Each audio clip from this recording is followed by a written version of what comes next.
The text message glowed on my phone screen. Each word a shard of glass. I'm sorry. Ethan. I've been seeing Jake from work. We're done. My apartment, a cramped studio in Brooklyn, seemed to close in, the walls echoing the hollow ache in my chest.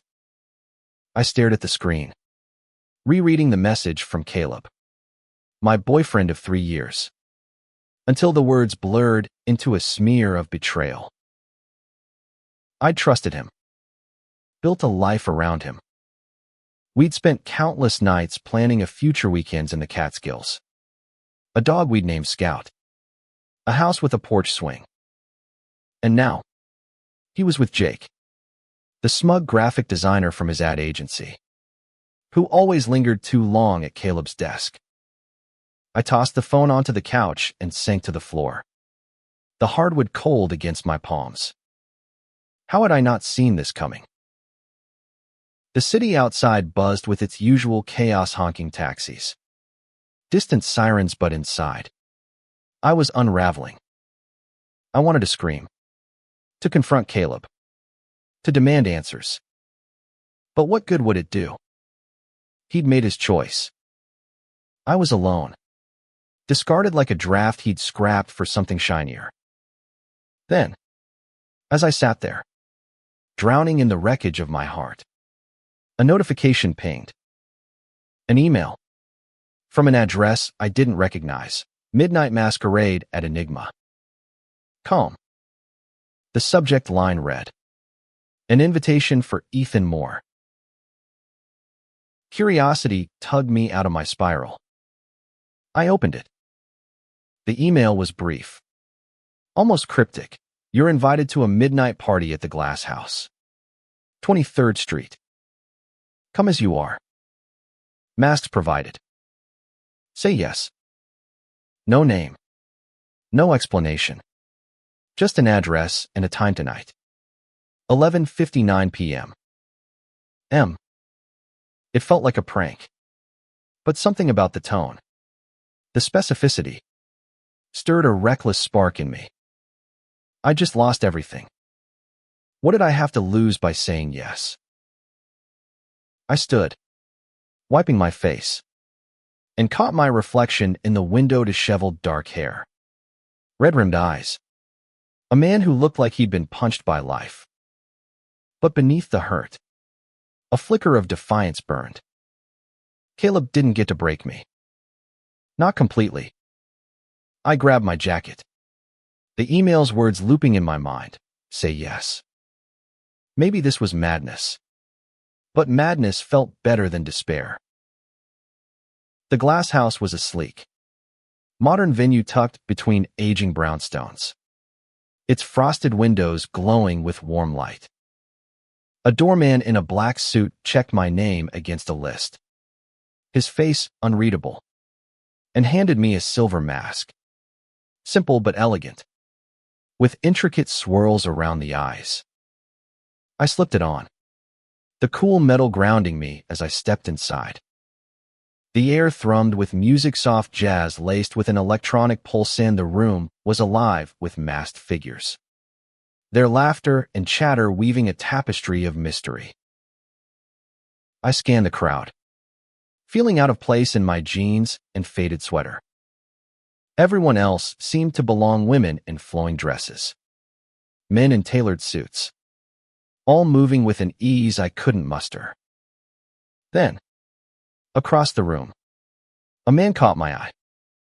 He was tall, broad-shouldered, his black suit hugging his frame like it was made for him.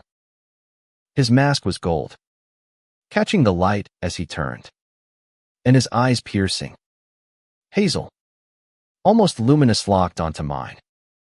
He smiled, a slow, deliberate curve of his lips, and started toward me.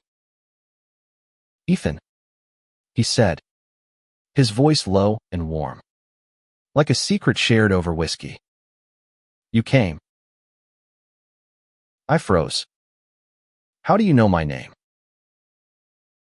He tilted his head, the gold mask glinting. The invitation was for you. wasn't it? He extended a hand. I'm Julian. Welcome to my party. I shook his hand, his grip firm but not overpowering, and felt a jolt like static, but deeper, stirring something dormant in me. Why me? I asked, my voice sharper than intended. I don't even know you. Julian's smile didn't falter. Maybe you don't. Yet. But I know a soul that's searching when I see one. He gestured to the room. This is a place for second chances. For people who've been hurt. Who've lost something. But aren't done fighting. I saw that in you. His words hit harder than they should have. I wanted to argue. To tell him he was wrong. But the truth was I was searching for a way to feel whole again. To reclaim the pieces Caleb had shattered. Julian leaned closer. His voice dropping. Stay? Dance. Talk. Let yourself feel something new. What do you say? I hesitated. The weight of Caleb's betrayal still heavy. But Julian's gaze held me steady. Like an anchor in a storm. The music swelled. And the crowd seemed to fade. Leaving just us. I swallowed. My heart pounding. Okay. I said. I'll stay. Julian's smile widened. And he led me to the dance floor. His hand light on my arm. As we moved, the rhythm of the music syncing with my pulse, I felt something shift, a crack in the armor I'd built around my heart. This night, this man, this place, it was a gamble. A leap into the unknown. But for the first time in hours, I wasn't thinking about Caleb. I was thinking about possibility. The party unfolded like a dream. Julian was effortless, charming without being slick. Attentive without being overbearing. He asked about my life. My art. I'm a freelance illustrator. Or at least I try to be. And listen like my words mattered. He shared little about himself. Only that he'd started these parties to bring people together. To help them find what they'd lost. His vagueness should have bothered me. But it didn't. There was something magnetic about him. A pull I couldn't explain.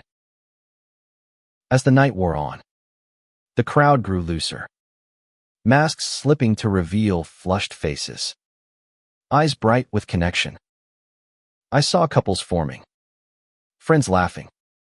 Strangers becoming something more. Julian introduced me to a few authors, a poet named Lila.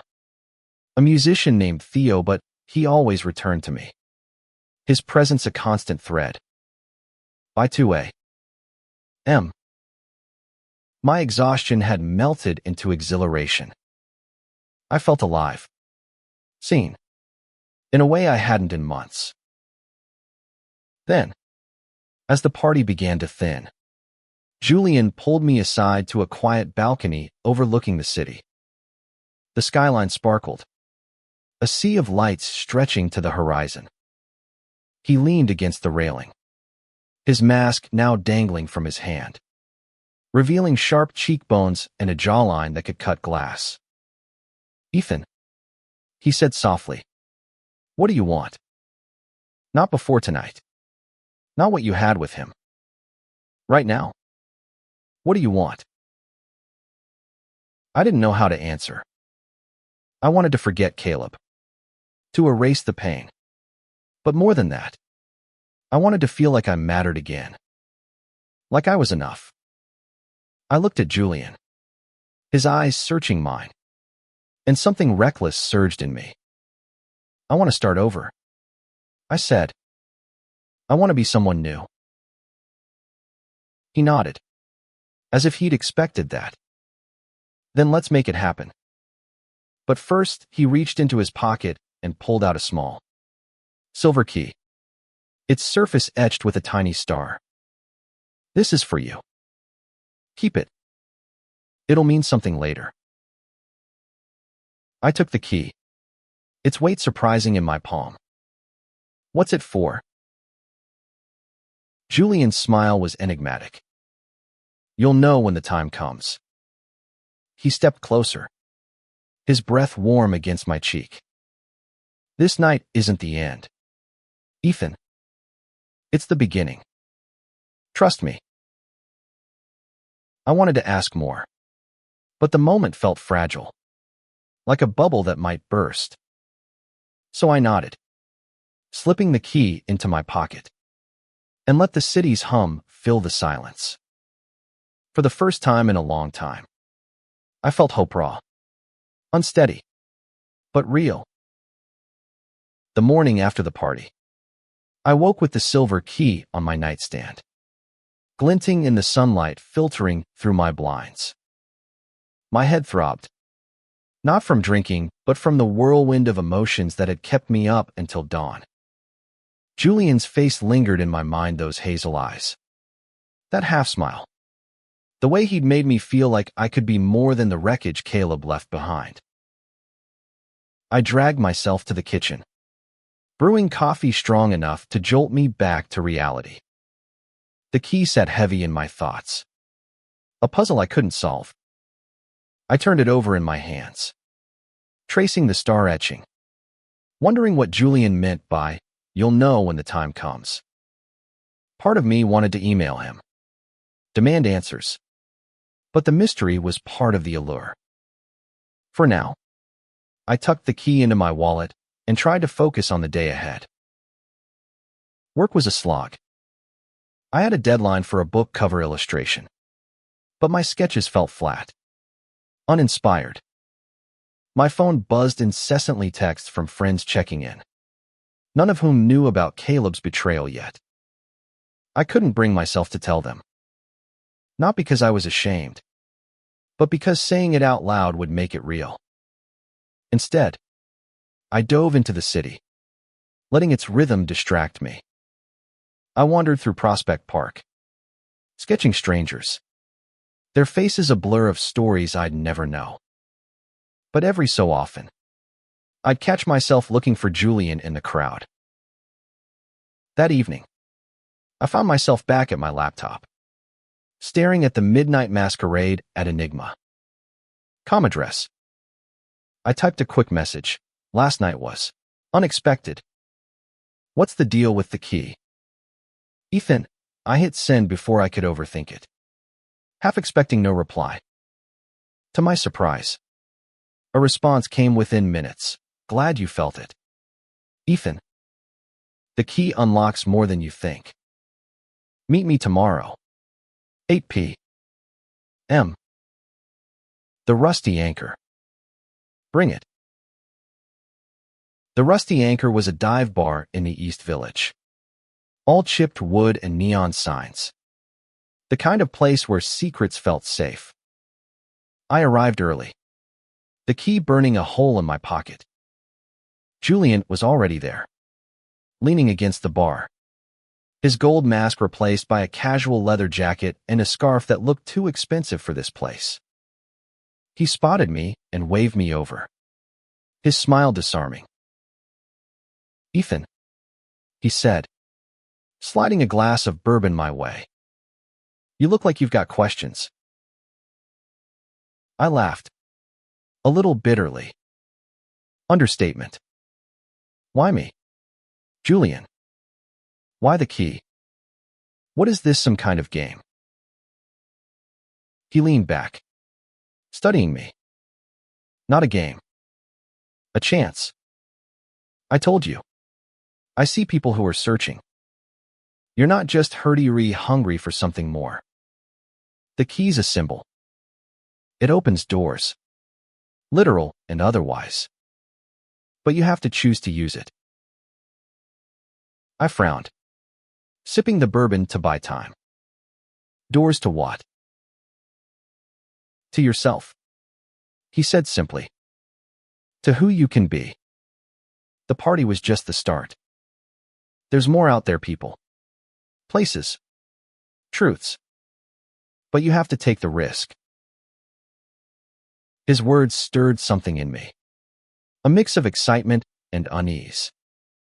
I wanted to believe him, but trust was a fragile thing after Caleb. Still, I couldn't deny the pull I felt toward Julian, toward whatever this was. Okay, I said finally. What's next? He grinned, pulling out a small envelope. Inside was a card with an address, a loft in Soho, and a time, tomorrow night. 10 p.m. Another gathering, he said. Smaller, more intimate. Bring the key. And Ethan, be open. You'll see. The next night, I found myself outside a nondescript building, the key clutched in my hand.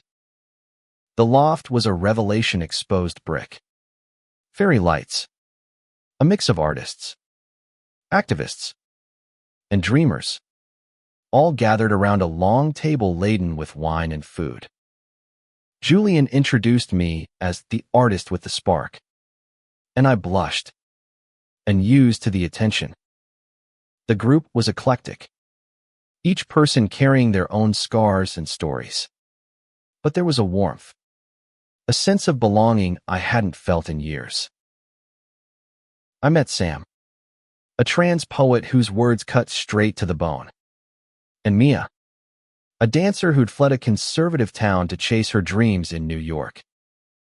They spoke of love, loss, and resilience, their voices weaving a tapestry of hope. I shared my own story haltingly at first, then with a rush of relief. Caleb's betrayal spilled out, raw and unfiltered, and instead of pity, I found understanding. Sam squeezed my hand. Mia poured me wine, and Julian watched from across the table, his eyes warm with approval. As the night deepened, Julian pulled me aside again, this time to a quiet corner with a view of the city. You're starting to see it, aren't you? He said. The world's bigger than one betrayal. There's a community out there, waiting for you. I nodded, the key heavy in my pocket. But why the secrecy? Why not just tell me what this is? He chuckled. Because discovery's half the journey. You're not just finding a new place, Ethan. You're finding a new you.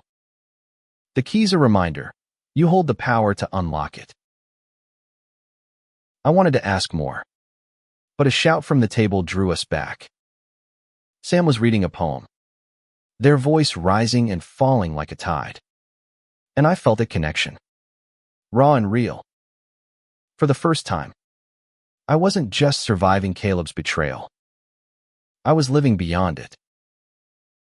Days turned into weeks, and Julian's world became my lifeline. The gatherings grew more frequent, some at hidden speakeasies, others in rooftop gardens or cramped apartments filled with art and music. Each one chipped away at the walls I'd built, replacing despair with possibility.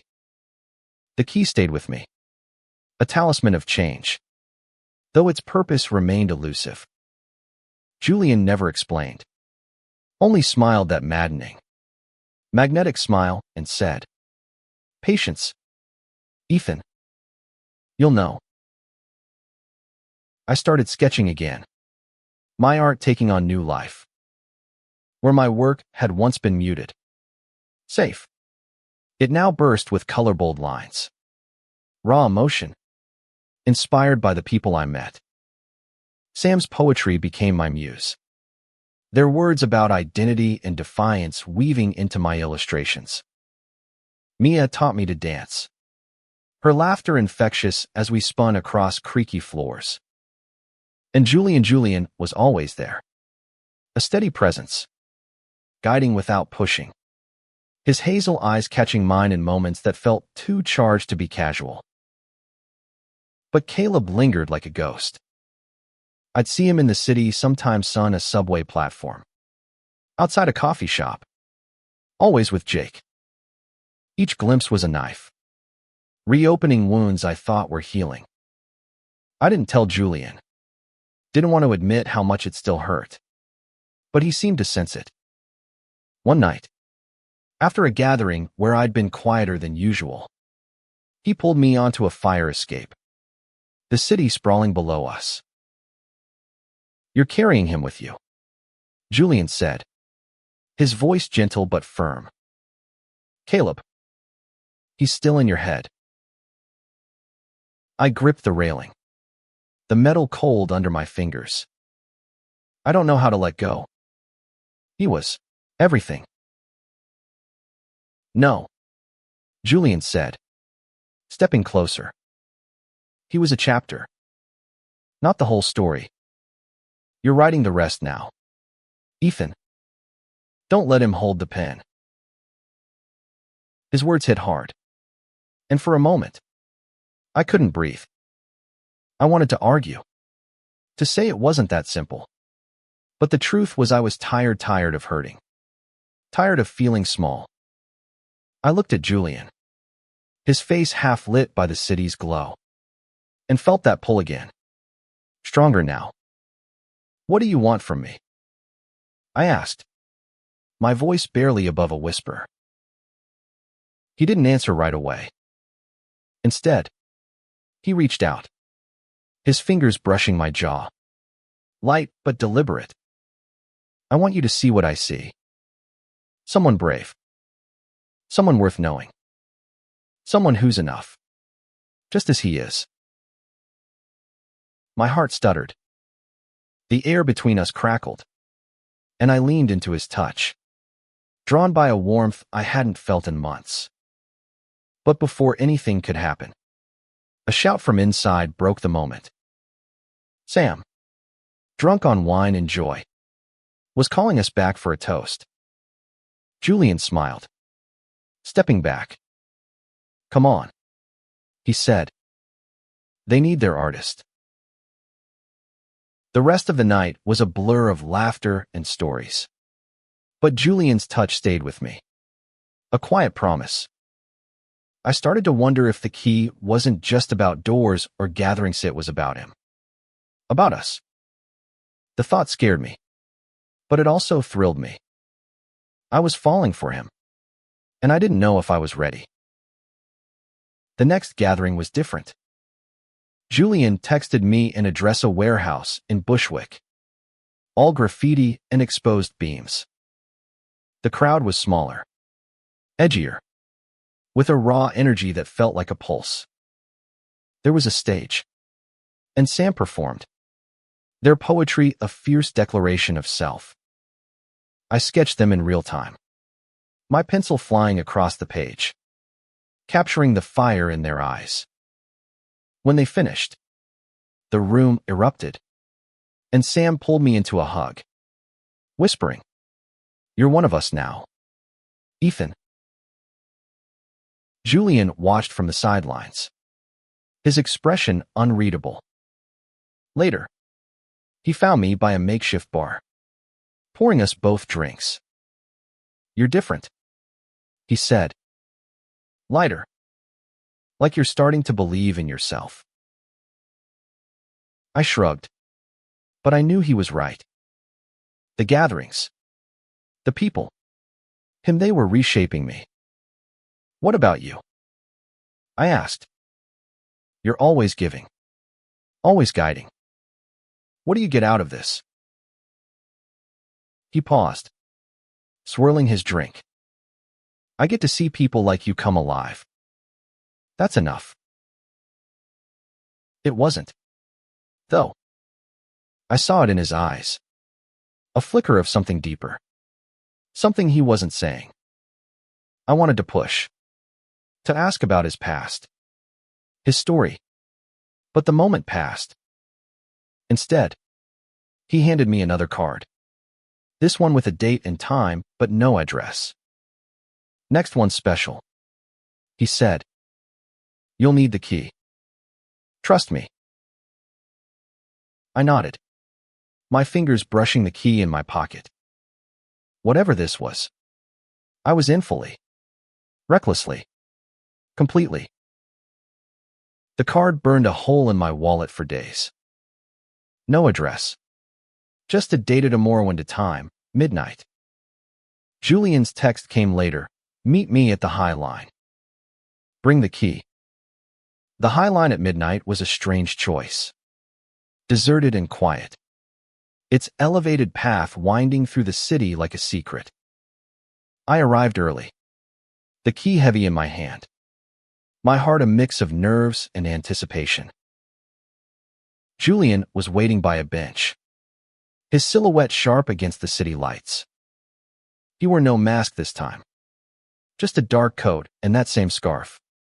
His breath visible in the cool night air. "You're here," he said. His voice soft, but carrying a weight I couldn't place. Where else would I be? I tried to sound casual, but my pulse betrayed me.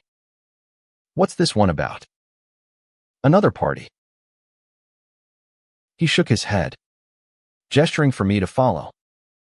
We walked along the High Line. The city's hum muted below us. No party tonight, he said. Just you and me. And the key. I stopped, my grip tightening on the silver star-etched key. Julian, enough games. What does it open? He turned, his eyes catching mine, intense and unguarded. It opens you, Ethan, to who you're becoming, to what you're ready to face. He stepped closer, his voice dropping. But there's something you need to know first. About me. About why I do this. My stomach twisted. I'd sensed he was holding back. But now, with the city sprawling around us, I felt the weight of his secrets. Tell me, I said. He hesitated, then began. I was like you once. Broken. Betrayed. I loved someone who didn't love me back. Not the way I needed. I lost myself in that pain. Until someone gave me a chance, a key. If you will, to rebuild. These gatherings. These nights. They're my way of giving that back. Helping people like you find their way. His words hit deep, mirroring my own hurt. Who was it? I asked. The one who broke you. He looked away, his jaw tight. His name was Marcus. He was everything, until he wasn't. I don't talk about him much. It's not the point. The point is, I survived. And you will too. I wanted to reach for him, to bridge the gap between us. But something held me back. Instead, I held up the key. So what's this for? Really? He smiled, a little sad. Come with me. We walked to a small, locked gate at the end of the High Line. One I'd never noticed before. He nodded at the key. Try it. I slid the key into the lock, half expecting it to fail. But it turned smoothly. The gate swinging open to reveal a hidden garden, wildflowers, fairy lights, a bench under a willow tree. It was beautiful, a secret tucked above the city. What is this place? I asked. A sanctuary, Julian said. For people like us. The key's a promissory part of something bigger now. A community. A family. We sat on the bench, the city's glow framing us. Julian's story unfolded slowly. I'd been a lawyer once. Successful but empty. Until Marcus's betrayal sent him spiraling. The gathering started as a way to heal. To connect others who'd been hurt. I saw you in that email list. He admitted. Someone from your art circle mentioned you.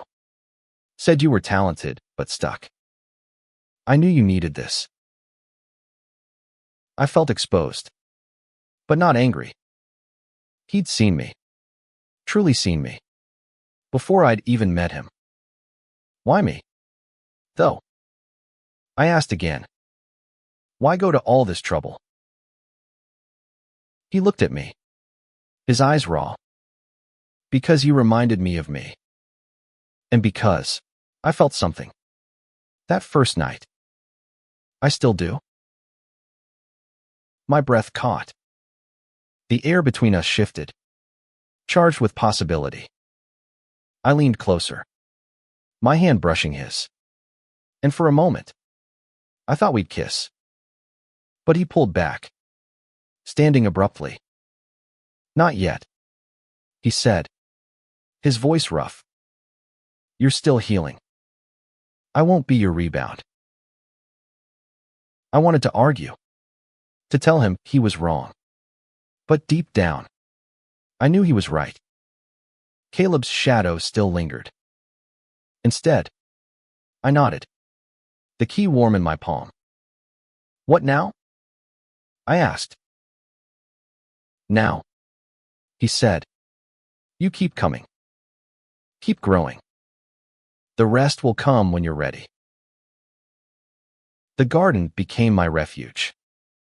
I returned to it alone, using the key, sketching the wildflowers until my hands ached.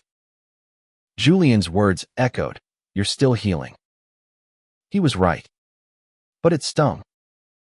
I wanted to be ready for him, for myself, but Caleb's betrayal was a wound that wouldn't close. Every time I saw him with Jake, laughing like I'd never existed, it reopened. Julian kept his distance, but the gatherings continued. Each one brought new faces, new stories. I met Leo, a quiet bartender who'd come out late and lost his family, and Aisha, a lawyer fighting for queer rights. Their resilience inspired me, and my art began to reflect it. Bold, unapologetic pieces that sold better than anything I'd done before.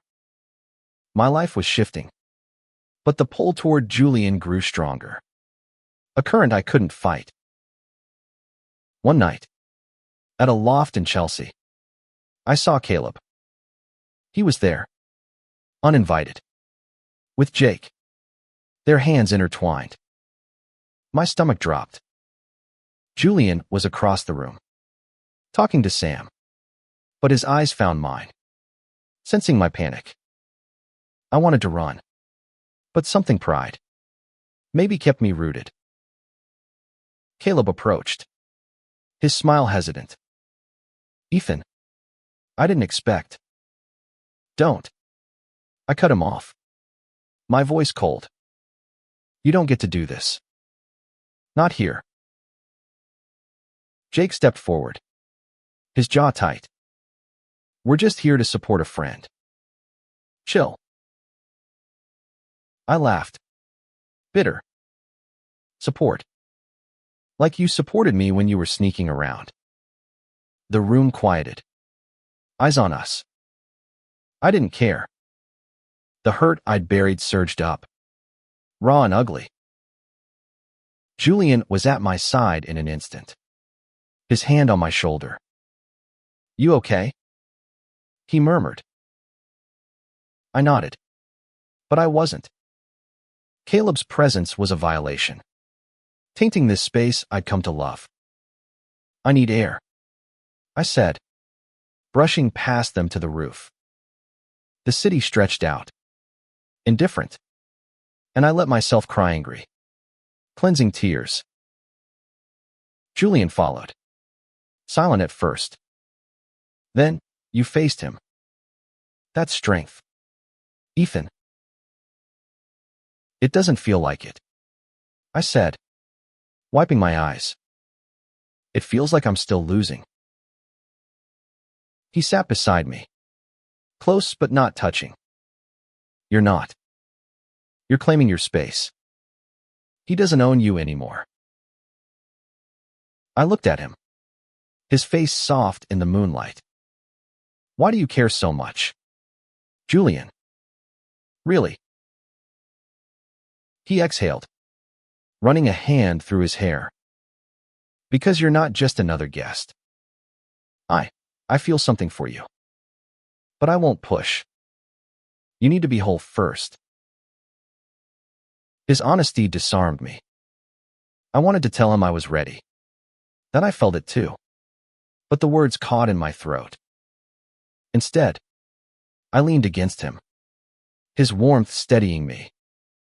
We sat like that, the city humming below, until I felt strong enough to go back. The next gathering was at the garden, and I brought my sketchbook, determined to reclaim it. Caleb wasn't there, but his shadow was. I drew fiercely, pouring my pain into every line. Sam read a poem about forgiveness not for others, but for yourself, and I felt it click. I wasn't just healing for Julian. I was healing for me. After, Julian walked me home, the key swinging between us. You're close, he said. I can see it. You're almost there. Almost where? I asked, half smiling. He stopped, turning to face me. To being you. The real you. Not Caleb's Ethan. Not anyone's. Just yours. My heart swelled, and I stepped closer, bold for once. And when I'm there, what then? His smile was slow, warm. Then we see what's possible. Months passed, and the gatherings became my anchor. My art flourished, landing me a gallery show in Williamsburg. I painted portraits of the people I'd met: Sam's fierce eyes, Mia's graceful hands, Leo's quiet strength. But Julian was the heart of it. His face in every shadow, every bold stroke. I didn't tell him, but I think he knew. Caleb faded. Not gone, but less sharp. I stopped looking for him in crowds. Stopped flinching at his name. The key stayed with me. A reminder of the doors I'd opened, not just to Julian's world, but to myself. I was stronger. Sure. But still not whole. Not yet. The gallery show was a turning point. The room buzzed with strangers admiring my work. Their whispers a quiet validation. Julian was there. Of course. In a dark suit that made my pulse race. He lingered by a painting of the garden, the one with the willow tree and fairy lights, and smiled when he saw me. This is you, he said, gesturing to the canvas. All of you. I blushed and used to the praise. It's just a painting. No, he said, his voice low. It's a story. Your story. The night was a blur of compliments and champagne, but Julian's presence grounded me. After, we walked through the city, the key in my pocket, a quiet hum. We ended up at a diner, sharing fries and trading stories. He told me about his childhood in Chicago, his love for jazz, the way he'd rebuilt after Marcus. I told him about my fear of failing, of never being enough. It was easy, honest, like breathing. You're enough, he said, his hand brushing mine across the table. You always were. I wanted to kiss him then, to close the distance. But I held back. Not because of Caleb, but because I wanted it to mean something. I wanted to be sure. The next gathering was at a rooftop in Harlem, the city sparkling below. It was bigger, louder, with a live band and a crowd that spilled across the roof. I danced with Mia, laughed with Leo, but my eyes kept finding Julian. He was talking to a new guest, his charm effortless. But he glanced at me, and I felt it spark. The possibility. Later, he found me by the edge of the roof, the wind tugging at my hair. "You're different tonight," he said. "Free." I smiled, the key warm in my pocket. "I think I'm getting there. Thanks to you."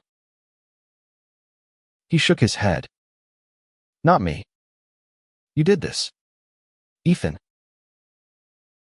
I stepped closer, my heart pounding. "Maybe. But you showed me the way." His eyes softened, and this time, he didn't pull back. I leaned in, and our lips met soft, tentative, then sure. It wasn't just a kiss. It was a promise, a beginning. The city faded, and for a moment, it was just us, two souls finding each other in the dark. When we pulled apart, he smiled, his thumb brushing my cheek. "Took you long enough," he teased. I laughed, light and free. "Worth the wait." "Definitely," he said, and kissed me again.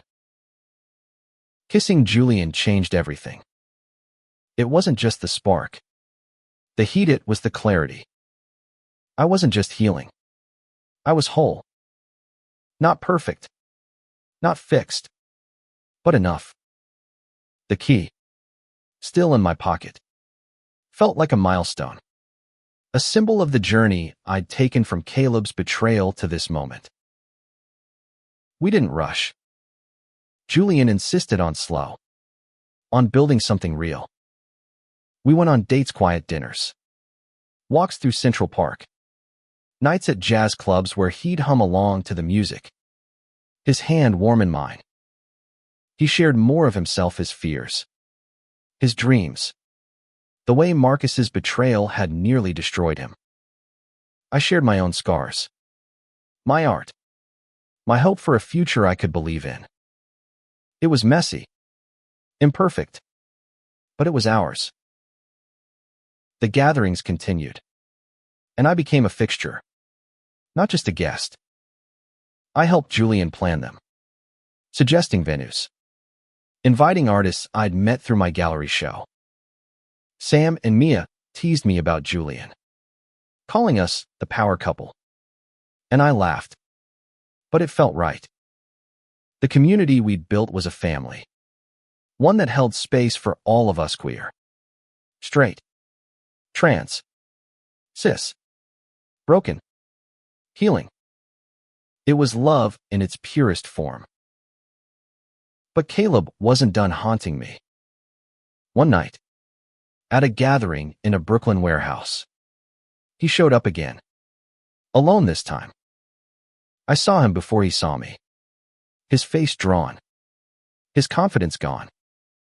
Julian was across the room, but he nodded, giving me space to handle it.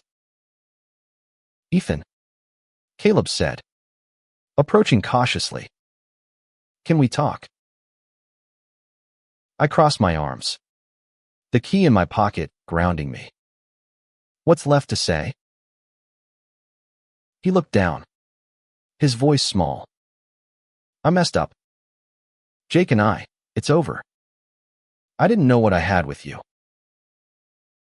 I waited for the pain, the anger, but it didn't come. Instead, I felt steady.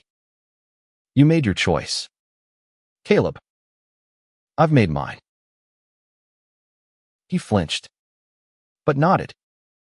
"You look happy." "I'm glad." I didn't respond. I didn't need to. He left, and I felt lighter, like a weight I'd carried too long had finally lifted. Julian found me later, his arms slipping around my waist. "You okay?" he asked. "More than okay," I said, leaning into him. "I'm free." That night, I gave Julian a painting, a portrait of him in the garden. the key in his hand, his eyes alive with hope. He stared at it, speechless, then pulled me into a kiss that said everything words couldn't. "You're incredible," he whispered. "No," I said, smiling. "We are." A year after that first midnight party, I stood in the garden again, the key now on a chain around my neck.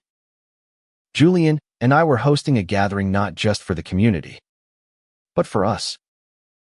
We'd moved in together, a small loft filled with my art and his records, a space that felt like home. The garden was lit with lanterns, the air warm with summer and laughter. Sam read a poem. Mia danced. Leo poured drinks. And Aisha led a toast to love, to resilience, to us. I looked at Julian, his hand in mine, and saw the man who'd given me more than a key had given me myself. Caleb's betrayal was a distant memory, a chapter closed. The pain had shaped me, but it didn't define me. I was Ethan, artist, lover, friend, whole. As the night wound down, Julian pulled me to the willow tree, the city's glow framing us. "You know," he said, his voice soft, "I never planned for this. For you." I smiled, squeezing his hand. "Good thing I said yes." He laughed, pulling me close. "Good thing you did." The key gleamed against my chest, a reminder of the doors I'd opened, the life I'd claimed. The city hummed, the stars shone, and in that moment, I knew this was my story, and I was writing it with love, with courage, with him.